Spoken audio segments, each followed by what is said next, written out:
about 8:55. Like you said, the qualifying numbers really don't matter. You see how tight this field is. Wow, what a leap on the starting line. Both on the field, both the reaction time. Ben, you can see him throw the two TJ Casper. Bill Verzilli drives around by 200s of dash. Bench seat, final bench seat, that car. Gotta love it, man. On the Shakedown Flyer, you'll see a shot of this car. Beautiful wheel bars hanging out of the wheelie bars with the parachute. Man, this thing is a sleeper. Take a look at this car, like Brian says, it is just so incredibly cool looking. Take all the racing safety equipment off and you've got yourself one wild street car from Russo.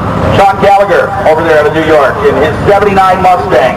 Coming up here with a 427 cubic inch power plant. He ran pretty stout, man. I mean, look at him. He's at an 850 with a 6. So rock and round, look out. He's got another Mustang that might just do it here this morning. Actually, Sean Gallagher normally races Super Street Outlaw and NMRA trim. Still has a small itty-bitty tires on it, calms down, it goes 850, full race sleep. Check out the wheel stand by Russo. Carrying it right out there. The Mustang breaks out by a little bit less, going underneath that 8 there. Big machine in the left lane, one of my favorites. Old Joe ready to go to 69. How about that left lane? That is a gorgeous 70 Harrier.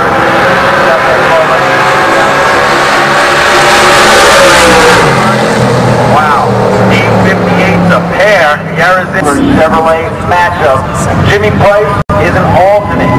Came in, didn't know he was in the show. Just hung out, barbecued yesterday. Figured, I'll hang out, watch, Halsey go another 590 something.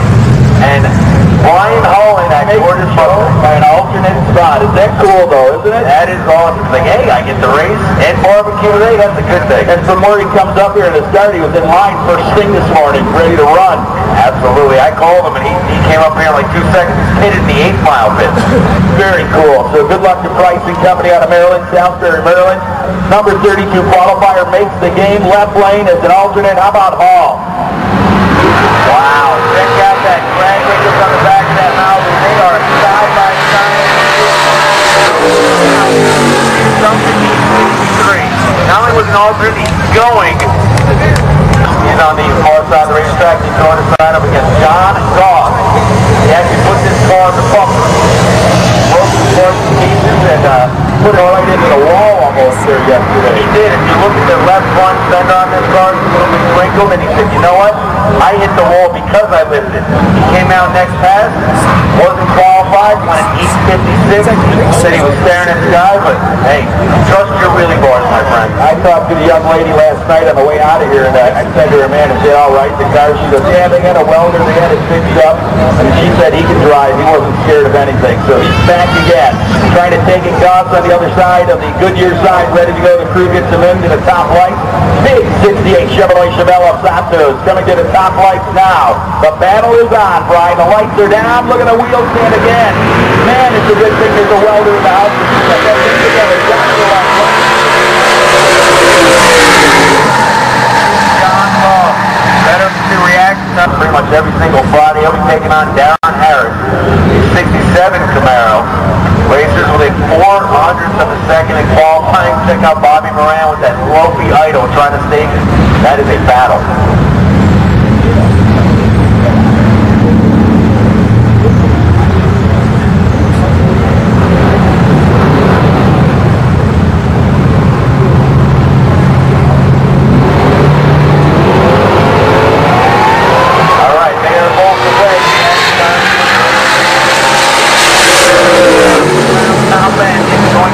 Darren Harris and Bobby Moran.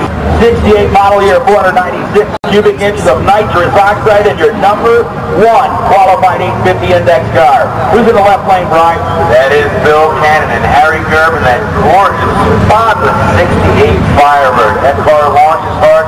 He's been a perfect 8.5 at 00. He did that in the month of August. So he has got the good number 1 qualifier.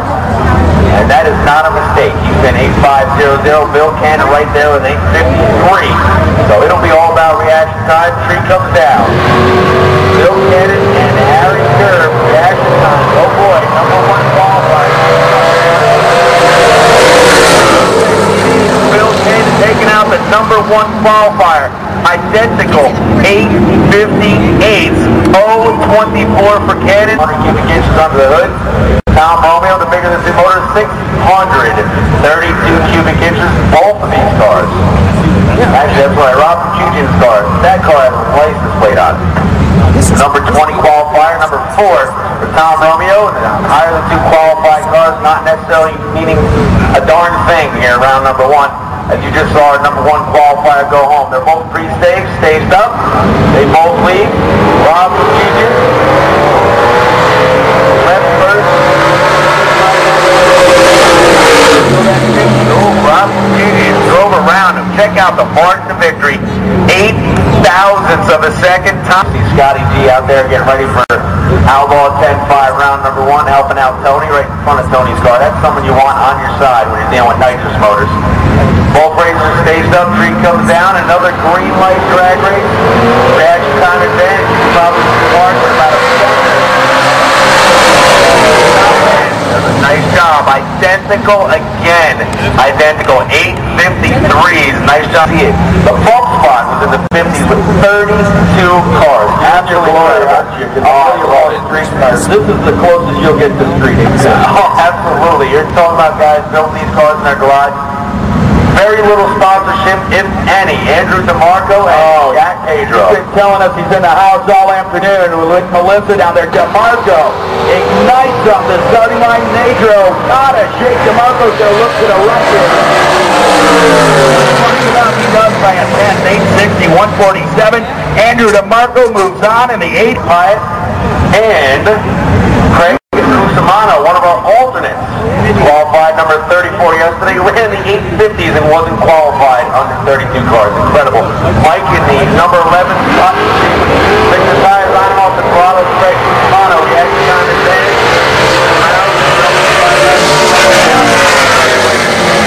I'm sorry. Mike.